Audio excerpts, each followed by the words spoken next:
요한복음 6장을 펼쳐놓으시고요. 요한복음 6장을 펼쳐놓으시고 큰 흐름을 지금 보는 중이에요. 큰 흐름. 어제도 마가복음을 통해서 오병이어와 칠병이어 사건을 기록하면서 큰 그림은 무엇을 이야기하는가.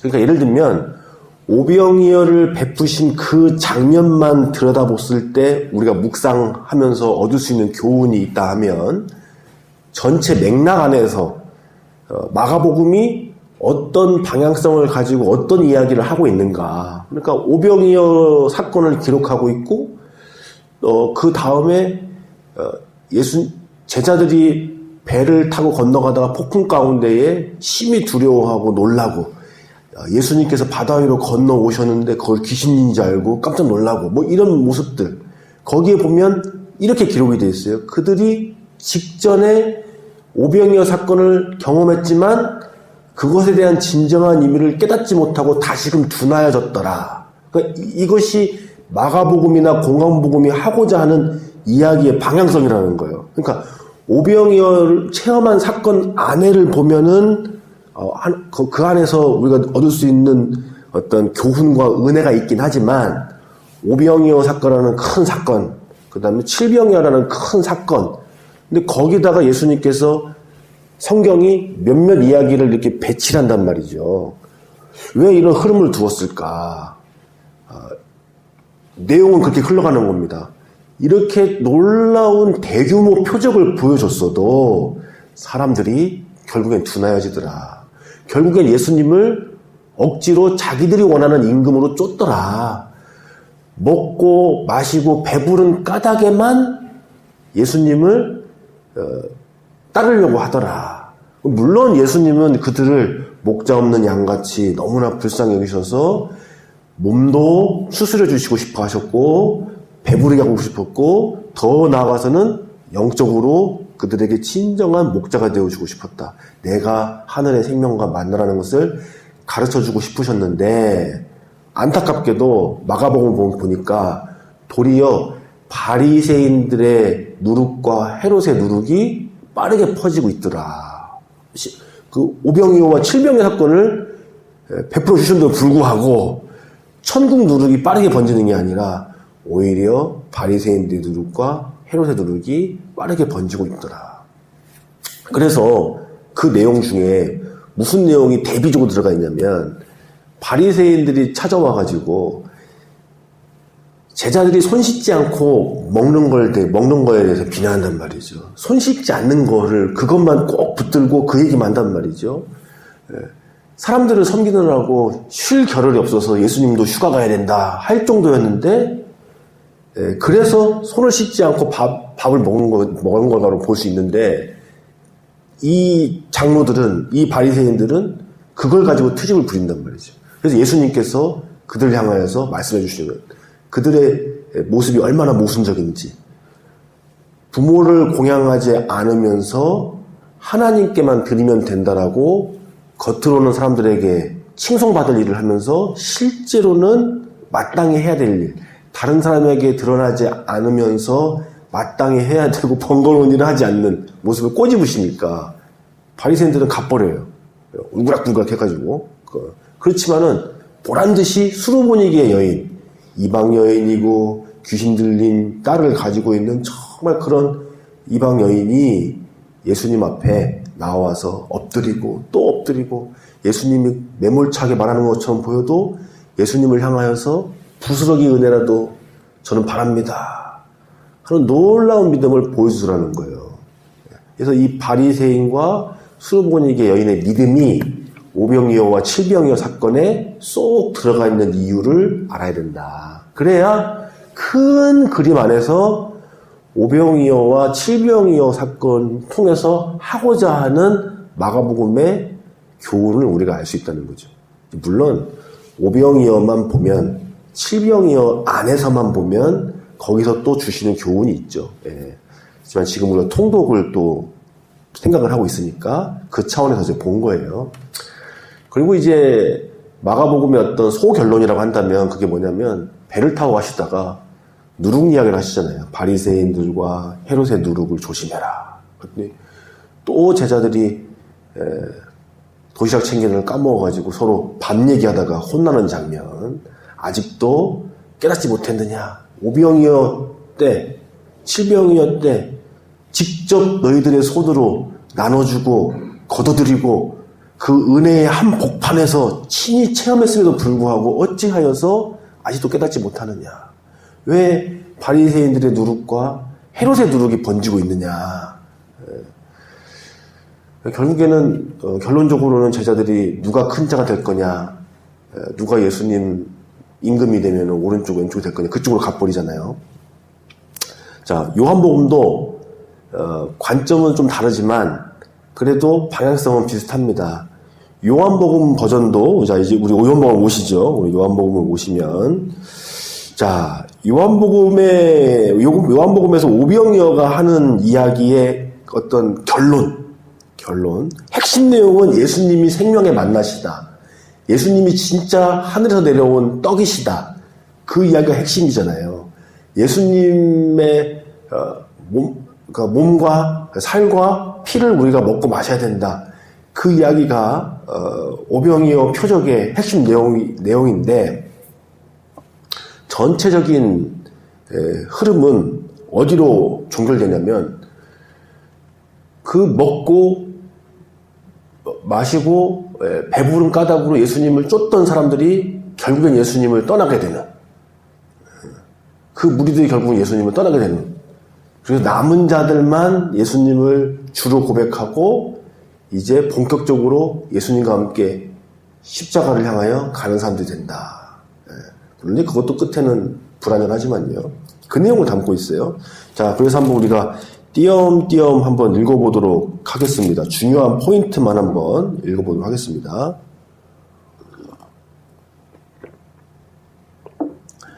자, 우리가 지금 6군데를 띄엄띄엄 읽어볼 거예요. 6군데를. 자, 6장 15절 함께 보도록 하겠습니다. 6장 15절. 14, 15 한번 읽어볼게요. 그 사람들이 예수께서 행하신 이 표적을 보고 말하되 이는 참으로 세상에 오실 그 선지자라 하더라. 그러므로 예수께서 그들이 와서 자기를 억지로 붙들어 임금으로 삼으려는 줄 아시고 다시 혼자 산으로 떠나가시니라. 아멘. 자, 오병이어 사건이 끝난 다음에 요한복음의 어떤 결론이에요. 그들이 억지로 예수님을 자기들이 원하는 선지자다라고 생각하고 쫓더라. 붙잡으려고 하더라. 삼으려고 하더라. 그랬더니 예수님께서 산으로 가셨어요. 기도하러. 그 제자들은 먼저 배를 타고 건너가라. 자, 그런데 이제 풍랑이 온 거죠. 네, 풍랑이 온 거예요. 그래서 예수님께서 바다 위로 건너가셔서 그들과 함께 하시고, 이제 마가복음 버전에서는 써 있어요. 그들이 다시 둔하였기 때문이다. 그런데 여기 뒤에 보면 또 이런 장면이 나옵니다.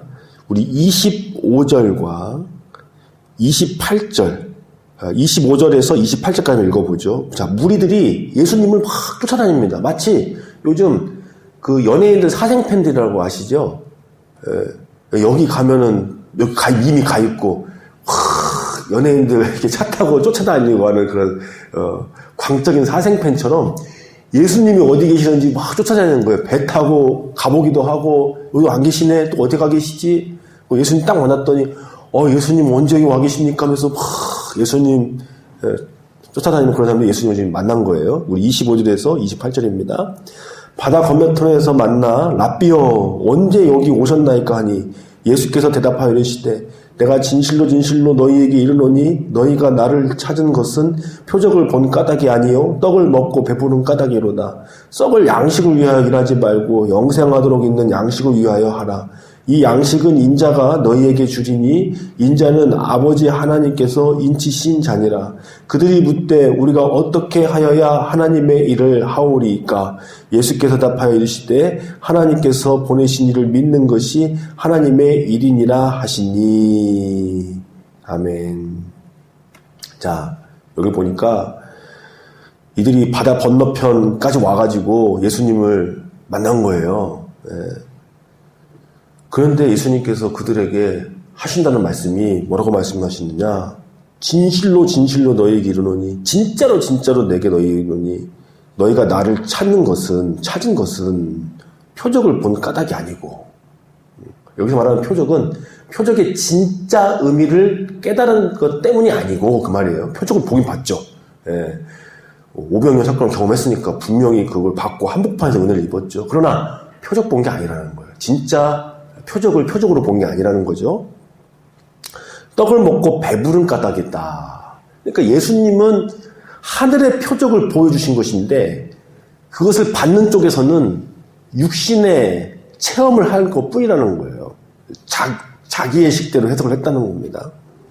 그러면서 썩을 양식을 위하여 일하지 말고 영생하도록 하는 양식을 위해서 일하라. 하늘 양식을 위해서 일하라. 이렇게 얘기를 했어요. 자, 예수님을 만나고 싶어가지고 바다 건너까지 배 타고 왔는데 이렇게 이야기하면 예수님 쫓아온 사람 입장에서는 좀 매몰찬 말씀이잖아요. 그런데 여기서는 이제 사람들이 괜찮아요. 여기까지는 괜찮아요. 왜냐하면 잘 이해를 못해서 그래요. 예수님 말씀을 잘 이해를 못해서 그래요. 그래가지고 거꾸로 반문하잖아요. 아니, 그러면 그 양식, 썩지 않은 양식은 어떻게 하면 먹습니까? 이렇게 묻는 거예요. 어떻게 하면 그 썩을 양식을, 이게 더 좋은 건지는 이제 어떻게 의미는 이제 알았으니까. 근데 예수님께서 하늘에서 오신 분을 믿는 일이 그 썩지 않은 양식을 얻는 일이다. 예수님 믿는 게 바로 그거다.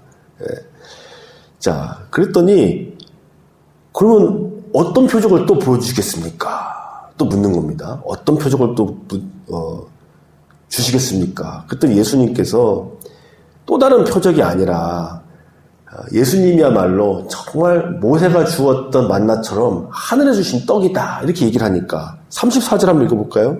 34절. 그들이 이르되 주여 이 떡을 항상 우리에게 주소서. 또 묻습니다.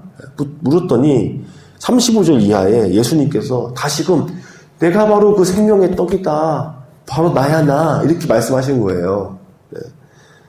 그랬더니 이제 깨달은 거예요. 이제 이들도 처음에는 예수님께서 너희들 썩을 양식을 위해서 일하지 말아라.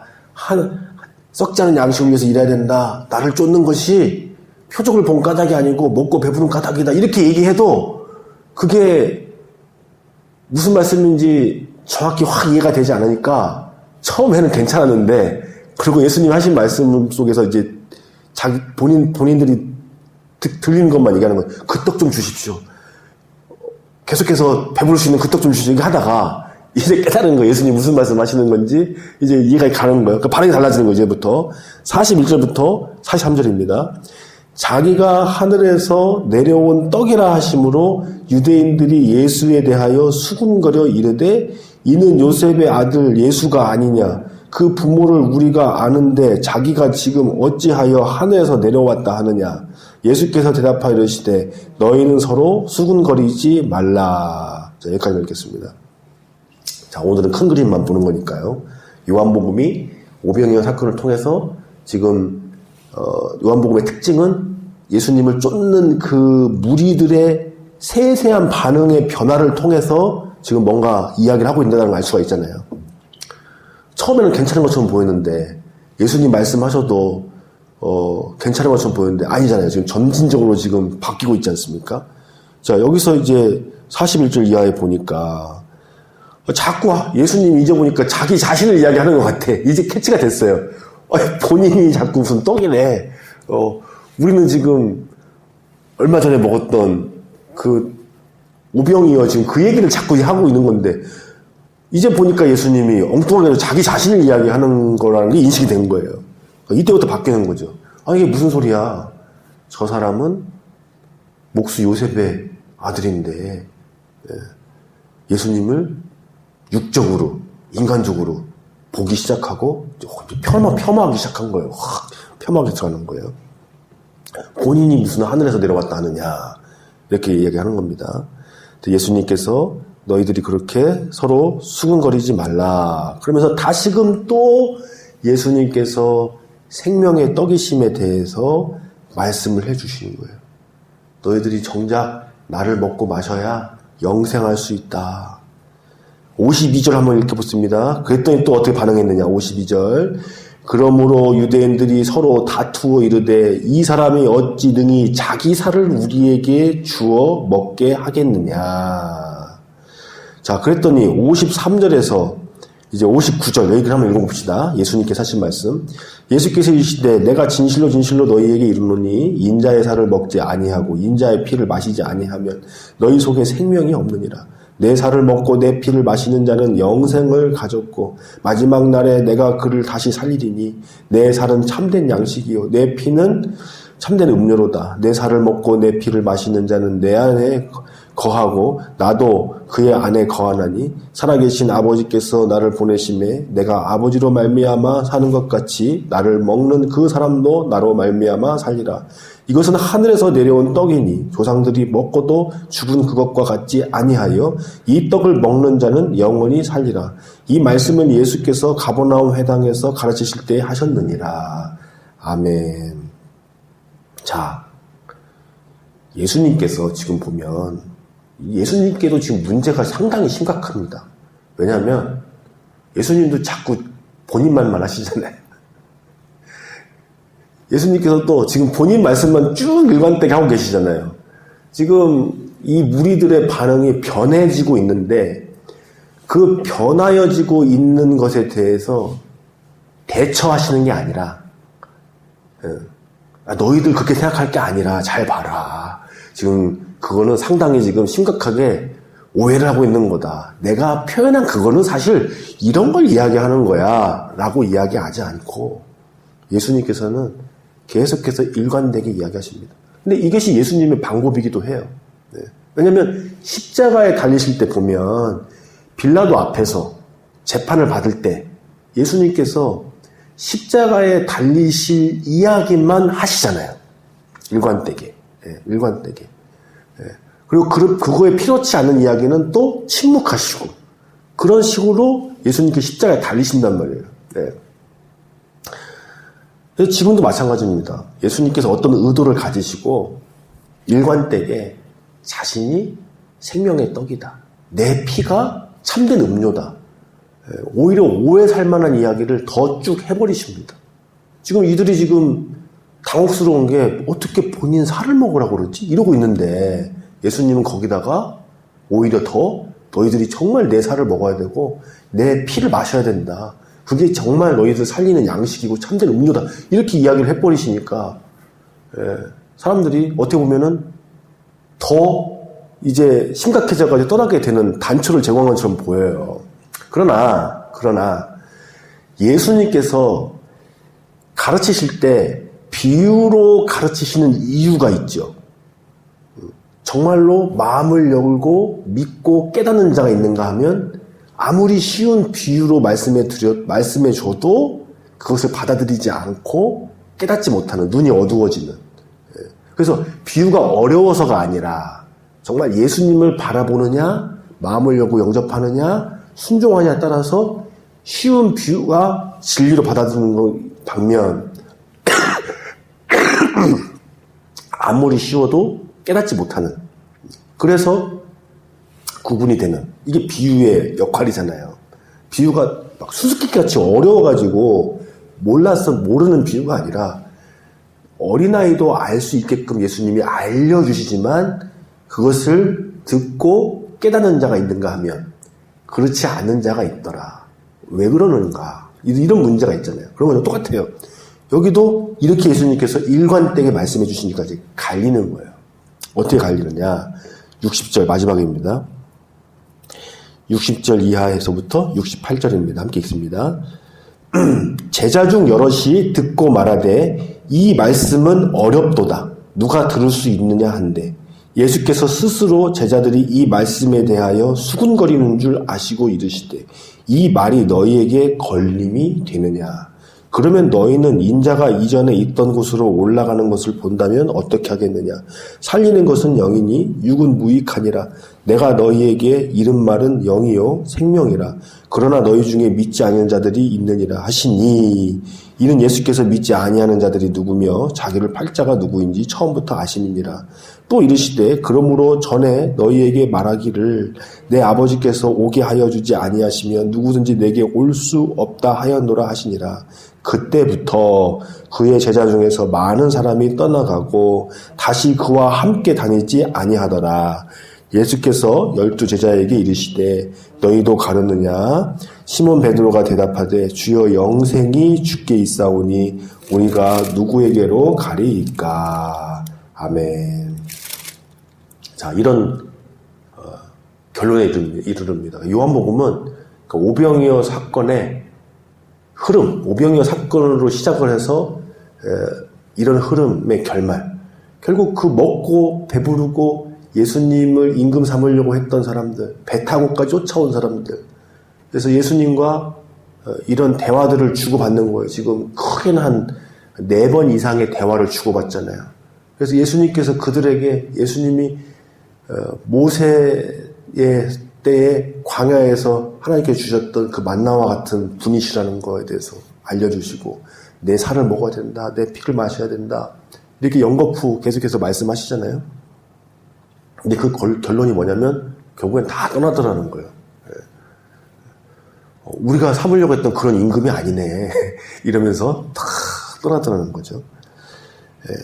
이게 이제 어떻게 보면은 요한복음의 흐름이, 요한복음이 오병이어 사건을 통해서 말하고자 하는 흐름이고 결론인 거예요. 그래서 예수님께서는 하늘에 내려온 만나시고 결국 예수님께서는 그 하늘로 올라가실 분이시라는 거, 그걸 말씀하시는데, 이 먹고 배부른 까닭으로만 예수님을 쫓는 그들에게는, 심지어 제자들까지도 그런 예수님의 말씀을 이제 듣기가 어려워져서 떠나더라. 하지만 여기서 남은 자들, 12 제자만 남은 게 아니고 여기 보면은 그 이상의 숫자들이 남죠. 그들과 함께 이제 뭘 하시냐면 마지막 전도 여행을 하십니다. 그들을, 여기서 남은 자들을 데리고 훈련하셔서 마지막 전도 여행을 하는 거예요. 베레와 전도도 하시고 유대지방 전도도 하시고 여기서 남은 사람들을 파송해서 일을 하시는 것을 보게 됩니다. 자, 이렇게 좀 어제 수요일과 오늘 새벽에 좀 어렵긴 하지만 큰 그림을 함께 그려봤습니다.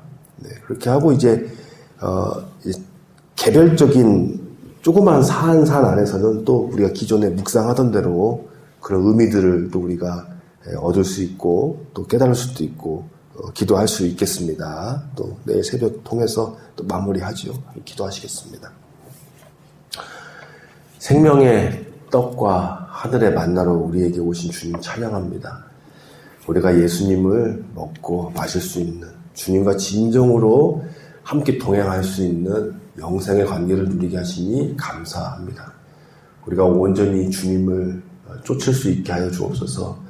오병이어 사건을 경험했던 수많은 무리들이 먹고 마심으로, 자신들의 생각으로, 자신들의 육을 위하여 예수님을 억지로 임금 삼으려고 했지만, 우리는 성령의 은혜로 주님을 사랑하고 하나님 나라를 발견하고 예수님과 진실되게 동행하는 자들 되게 하여 주옵소서. 예수님께 영생이 있으므로, 예수님이 누구신지 깊이 알므로 우리가 주와 동행하는 참 제자들 되기를 원합니다. 오늘 하루도 주와 동행하길 원하오니 우리를 신실하게 인도하여 주시옵소서. 예수님의 이름으로 기도드리옵나이다. 아멘. 기도하시겠습니다.